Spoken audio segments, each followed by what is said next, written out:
So Rachel's my new co-host. She's kind of distracting here. I'm kind of not. No, I'm just kidding. Yeah. You're delightful, Rachel. Thank you Well, for. And thank tonight I'd you. like to Thank talk you. a little bit about some of these shows. Ancient Aliens, the Netflix, the Unsolved Mysteries, and the others.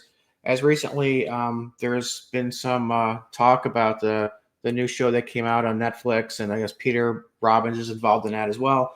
And after talking to a few people and getting some calls and text messages, I'm finding that this is a pattern. Ken was just going to be on the show, right? And they didn't even abide by that. Correct? I mean, you were to be on, Right. No, they didn't even pay me. I was supposed to get an appearance fee as well. Of course, that went by the wayside. and Mike worked on a show with me too, where a lot of information was cut out. Um, that happens, but then again, I was also I shot with Unsolved Mysteries for Netflix, and it was a disaster as they altered my contract after it was sold. And so I said, I want to make sure that the documentation's in there. And my mom said that she would drive all the way to Atlanta to be in the show, as long as to take my brother's place, who couldn't get away from work, if they paid tribute to her husband, who lost his life on the same day that our case was mentioned at the UN, not the same year, but the same anniversary day. And they agreed to it. And so they were like, just write it in the bottom of the contract and initial it. And, absolutely, Thom, no problem. And as it turns out, they not only didn't do it, but they crossed it out and then sold our altered contract to Netflix. Obviously, you better have a good attorney to go over your contracts with these people if you want to be covered. Yeah, either get a flat fee or insist on a piece of the gross, right? That's what you do. So yeah, and I did a show with Mike with Ancient Aliens a few years ago, and actually it was a great interview, great show. I mean, it was well done. Let's face it, it was Prometheus. But again, a lot of the information that we wanted or had hoped to make the show didn't make it, right? I mean, these are life situations that people have lived. It's sensitive to them.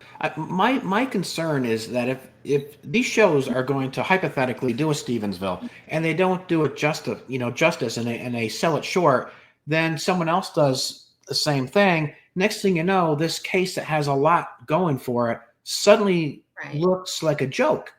I'm primarily the speaker for the family involved in all this because I'm retired, and so I'm everybody afterwards is like, they're in my ear. What happened? What happened? And like my mom, when she saw Unsolved Mysteries, her head, like she was in my living room on that sofa right behind me, her head just hit the floor because I didn't abide by the contract. And she's like, never again, never again. My brother doesn't want to do shows anymore because they tried to make him look like a fool. My mother got screwed out of, the agreement that they had with her. And of course, I'm the only one still struggling here to try to get some justice, with regard to our family's incident. But once it's done 3 or 4 or 5 times, everybody thinks they already know the case, when in fact they don't. I'd used the term in an interview, mass hysteria, to explain part of the frenzy around all the sightings. But I'd given a very long list of all of the credible witnesses, and all of the radar data and other things that we had to support that these were real UFOs flying, doing things that were not aerodynamically possible for our craft. And guess what the headline was? He calls it mass hysteria. Mass hysteria. Yeah, of course. And then of course I had people angry as hell at me for, even Amazon screwed me. They took about 100 of my reviews off. I had a 4.8, and they took off all the 5 ones, and so I think it's a 4.3 now. But at any rate, everybody. Well, one of the things about Stephenville is they keep making it about Steve Allen's sighting, and he had a couple of friends, and of course, a couple of other very credible witnesses came forward. But what the public didn't really know, it wasn't one event. We had numbers and numbers of UFOs over the entire year. I mean, we did radar studies of more than a dozen of these things. Actually, probably the most credible sightings we had were in October that year, which was the full 7, 8, 9 months later. We had an 86% correlation between the witness to testimonies of where they saw it, what time they saw it, and our radar information that lined up perfectly with them. So, there was so much more that went on there.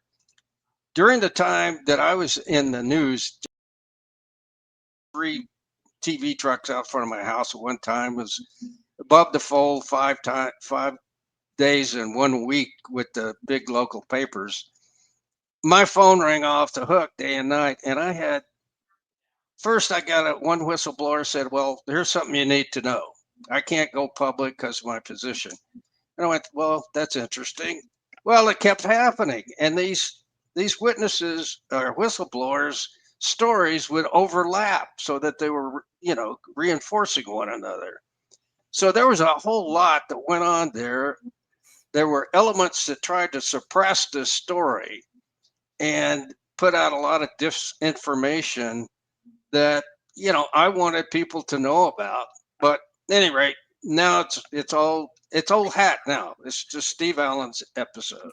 Do you think it could have been that really behind all of this was kind of like trying to put the seeds of disinformation out there so that people would look at these cases and go like, ugh. You're not only up against the topic itself and what possibly could have happened or did happen, but now you've got these lingering comments and articles that are probably linked to Wikipedia right now, and you're like, now you've got to overcome that as well. And then you do a TV show that throws you under the bus anyway. So right, it gets ridiculous, man. No, we found attempts to put obstacles in our path for investigation almost completely from day one. And first, the military tried to and hide the truth, and then they kept coming up with these bogus explanations. But by the time we got radar data that confirmed that there was a UFO there, then they finally had to back off. I started doing some research on my organization at the time and found, first of all, the only real members of MUFON are the board, period. Everybody else is just a subscriber or volunteer. Right. And all the top people, of course, that wasn't known to everybody back in those days. Folks thought they were members. But at any rate. What year are we talking about during the... This was in 2008. So I want to make that clear that the statement I'm about to make, I don't know if it applies at all to them now, but I started looking, and most of the top brass of MUFON all had high security clearances and were for different alphabet agencies in the government. I mean, NSA, CIA, Naval Intelligence, FBI, military. Wasn't that during like the Clifford Cliff and all that, and then Jan Harden came in? Yes. Like, I was friends with Melinda Leslie, who works out in Sedona, and she does UFO tours and stuff. And we had done an episode in Sedona of Uncovering Aliens, Thom, the show you were on, which, by the way, had a budget of 350,000 pounds per episode, which is about 500,000 US dollars. I don't know where all the money was going. I mean, that's crazy. They paid me like $100. Trust me, I was making good money, but I wasn't making that good of money for what the budgets they had. But they had me come back later. We were in Florida, and it's like, okay, Mike, we have some pickups for you to do on some other episodes. Here, read these scripts. So I just sort of read them off, and bam, bam, bam, bam, bam, and they were all bashing her. And I didn't have the context, and so it's like they cut me up to make it look like I was calling her an idiot. And I'm like, this person is my friend, and screw you guys for making me do that without really telling me what was going on. And they're just like, they have no morals whatsoever. Well, what I found is a lot of these production companies want to take the safe road, something that's already been done over and over again. These people who buy the shows, they're also buying that responsibility that goes along with it, I would think. What do you think happens? Do you think there's a rider that says, hey, listen, if there's any lawsuits or any problems with this for 90 days, that falls on you? Because at that point, you'd be suing probably a struggling little production company with like a $10,000 budget. Right.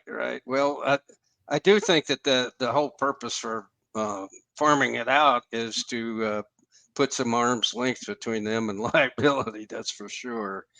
But the production companies I've worked with, I've been amazed at how they twist witnesses' statements, and I've seen people be asked the same question over and over, but a different way to finally elicit the answer that the interviewer is trying to get, and that's the one that shows. And it's like you said, they're going to take the one that seems more controversial or adversarial or something like that. So yeah, there are a lot. I think many of them are guilty of that. So Yeah, I mean, that was sort of the same thing when we had the show with the Laura Eisenhower, who was saying, like, she really didn't like the way they twisted. To your point, Rachel, when I responded back to Unsolved Mysteries, well, you know what they said to me? Well, Thom, this isn't. We're not doing a documentary for you. And it was kind of like, well, yeah, but you should still be telling it honestly. right. Yeah. It's entertainment to them. It's not information. That's exactly the point right there. Is they're Then they shouldn't label it a documentary. Well, Yeah. and aren't they just trying to get as much ratings as they possibly can to try and get the most money that they possibly can? Well, look what happened with the Tyson fight, Rach. Oh, good. What a joke. Yeah, well, the thing is, what's fascinating about that, Ken, is that, you look at the training videos. Yes. And he's throwing combinations and he's lightning fast and bam, bam, bam, bam, bam, and bam, bam, bam. And I'm like, where was that in the fight? And you got to remember early on, there was one time Tyson hit him with a left jab and rocked him pretty good. Didn't finish up. And after that, he just goes into his shell. He's like, I better be careful or I'm going to knock this guy out. 58-year-old, he's hit. Going for the kill while you can, because I think he accidentally hit him a lot harder than he planned on. I'm not going to get paid if I don't bite my glove. I mean, that's why I was biting his glove, is don't hit him, don't hit him, don't hit him. Because his instincts were taking over to punch this guy in the face. Who knows who would have won that fight if it was a real fight? It wasn't a fight. It was an exhibition. Two-minute rounds with 14-ounce gloves. Yeah. I could have done that. I could fight you. I could fight you, Thom, in those conditions. Yeah, we should do that. We should do like a UFO boxing tournament. Shirtless. Yeah. So what do you think, Ken? What do you think about the disclosure stuff that's going on again? I'm glad to see that they were entertaining, or at least allowing Congress to get this moving, because originally, from what I understand from Tim Burchett, they weren't going to allow a second go around, and so I thought that was pretty cool. My good friend Jim Mars, he called me up one time and said, Ken, I've got this gentleman that's been one of my good sources of insider information for a number of years. He said he's probably my most reliable source. He wants to talk to you. And I went, oh, yeah, I'd love to hear from him, Jim. His basic story was that these big events like the Phoenix Lights and the Stephenville were put on by the others. These are non-human advanced beings who live here on Earth and always have. They've been with us all through history. And that they are tired of hiding because, we've pretty much explored everything. We've got, we can see underwater and, it's explored there and so forth and so on. But at any rate, what they had communicated to top levels of our government were that they were unhappy with their pace of disclosure. And that if they didn't pick up the pace of disclosure, they were going to make themselves so obvious to the world. Next time it wouldn't be over a place like Stephenville. I think Bill Burns and I and the scientist with the UFO hunters, I forget his name, it just came to the same conclusion at once, looked at each other, mass hysteria, because people were seeing things in the sky they had never heard of. So I think it gave our powers that be a taste of what it would be like if they just came out all of a sudden. And so I think a lot of this push for this disclosure, I mean, you didn't expect Biden to come out with a little green guy and say, hey, I've got some news for you. Yeah, this is disclosure. Unless it wasn't inflatable. Yeah. Yeah, I think there is a certain amount of disinformation involved in some of them. and some of the things they say and some of the information that's been released. I know that it had much clearer pictures of those Tic Tacs that were made public. For the most part, I think they've done a pretty good job of trotting the information out over time because, the DOD and everybody has come out.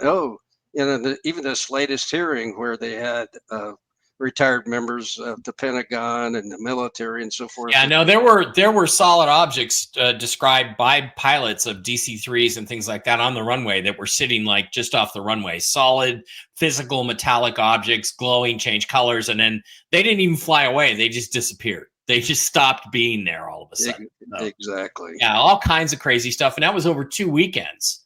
And it really got to the point where Truman had to come out and have a press conference about it.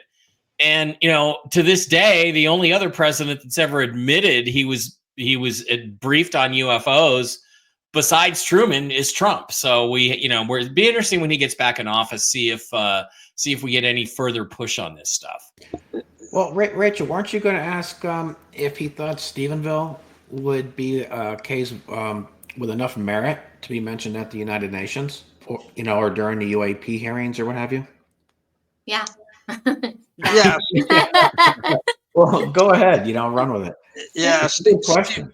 Steve Allen has testified in front of Congress a couple of occasions. So, yeah, it's been discussed as one of the important cases that took place. And again, our initial radar capture of the thing, exactly where Steve said it was at exactly this time. He described it as absolutely enormous. And what we found was the thing was somewhere between 2 and 10 football fields long. Wow. I mean, you're talking. And our radar also clocked it at 0 to over 2,000 miles an hour. That's the other thing too, Ken and Tommy, is that they didn't ask any questions about any cases. They just went over the same nonsense. Oh, well, we have bodies and we have spacecraft and all this stuff. Well, where are they? Well, that's classified. Well, who told you this? Well, that's classified. I'll tell you behind closed doors, right? And the thing is, nothing is being entered in about any of the significant famous cases in the past. Why don't they have some people up there, Tom, like you, that have had sightings that are famous cases? Why don't they have people up there like Ken and even like me? I got a text message from Tim Burchett the day before the election, right? You got Grush coming in from the back doors, getting fed information. He's like the mouthpiece. He's not really a whistleblower because he doesn't know anything firsthand. Even his letters that he's got aren't even sealed. They all say everything I'm talking about has been cleared, right? Everything they say, everything I'm telling you has been approved by the Pentagon. So it's not any kind of disclosure. It's just what they want to tell you. Ground penetrating radar studies around the ground where the debris would have fallen, and it find molten chunks of metal that were buried that contained aluminum that was not it was pre-1900, which back then just didn't exist. And so there was any number of things, but it was quite interesting in my investigation of things that went on inside that the public didn't know. So it's not. I start out with a case that was a dairy farmer that came in. He didn't want any publicity or anything, which a lot of people there were looking for publicity. And he told me, he'd been having these horrible headaches and nightmares, and he finally started remembering that he came home one evening to go feed his cows. And next thing you knew, 2 hours had gone by, and he was still standing in the same place. And he began to recall that he was abducted onto this big ship that evening. And now this part, he said he woke up, he was laying on a table in the ship, and there was this creature and a military officer. And they were talking, but he said, I heard him in my head, not my ears, that the military officer says, how much of this will he remember? And he said, the creature said, as much or as little as you want. And so, but it was coming back to him. I just there wasn't much I could do with it. But over the course of the investigation, I found 4 more credible cases of abduction and, close encounters with these things. So one person attempted to go public who was poor as a church mouse. And, he had some other evidence, and suddenly there's one of these called sudden wealth, like the guy out there in Roswell that found the debris went back and recanted his story, and next thing you know, he's driving around in a new pickup and somehow got in the freezer locker business and had a bunch of government contracts. So, it's either the bullet or the bullion, this gold, whatever, I guess, when the government's trying to keep you quiet.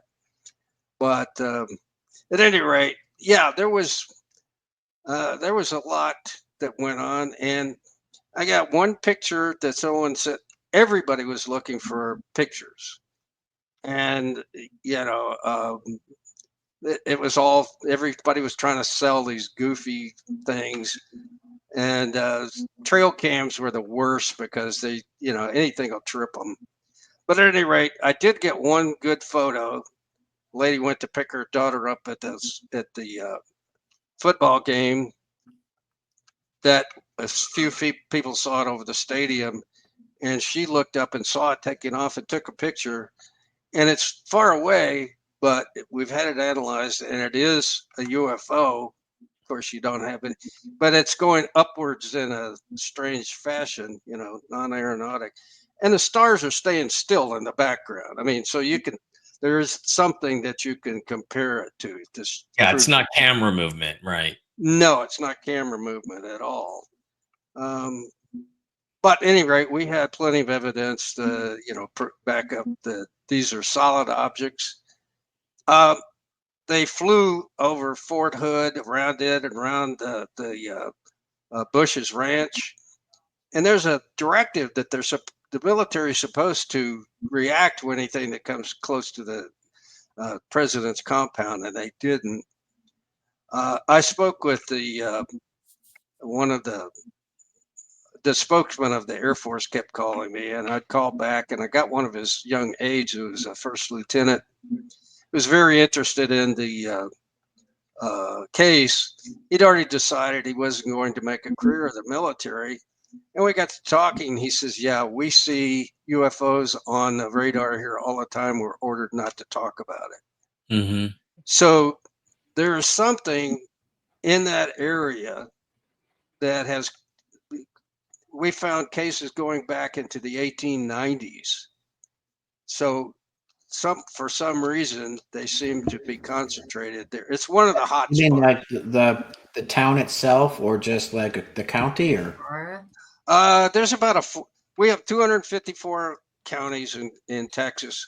The 4 of them right around Stephenville, you can see, some aerial phenomena from just about any place in all 4 of them. It's fairly flat on there. Over 100 years worth of UFO flights. So do you think it's more of an underground type of thing, or do you think it's more of a portal, or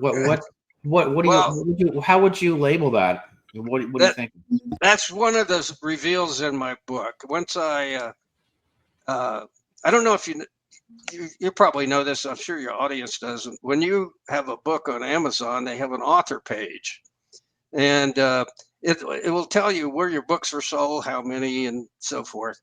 Guess where the first two copies of my book were sold? Washington, D.C. Yeah. So. Okay, so Stephenville, Texas is right about 33 degrees, 32 and some change, really close to 33 degrees. Right. The parallel? Latitude, and that's the Masonic parallel, and there is energetic stuff associated with that. The Bermuda Triangle is on one of the tips of that is on that parallel. So that's why it makes sense to me. Same parallel as Roswell. So you have all this weird alien UFO stuff happening in Roswell. Goddard did his research in Roswell. One of the 12 men to walk on the moon, Edgar Mitchell, is born in freaking Roswell. Yeah.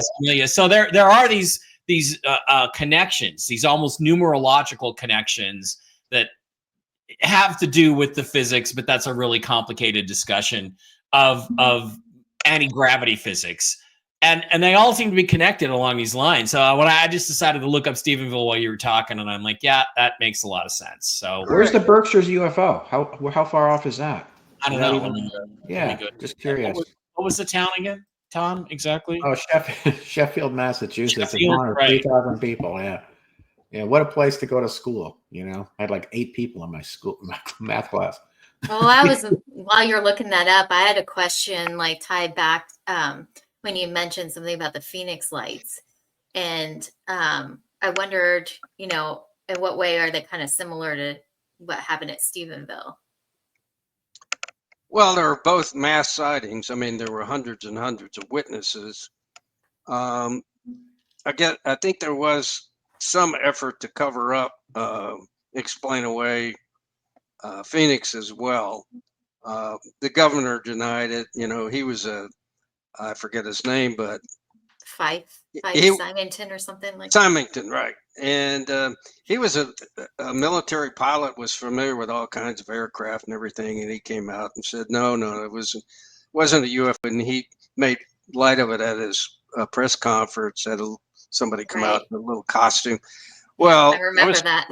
Yeah, I was supposed to be on a program with him, but we didn't do it together. But at any rate, he disavowed that after he was out of office. He said, I was just trying to keep people from panicking. I saw that, yeah. No, it was definitely a UFO. And didn't he say he saw it as well? He came out afterwards and said he saw it. Yeah. Right. Yeah, and it was these boomerang craft, which I tend to think actually are our secret space program stuff, but I'm not positive about that. One of the characters in my book is I knew her well. She was a PhD, brilliant woman.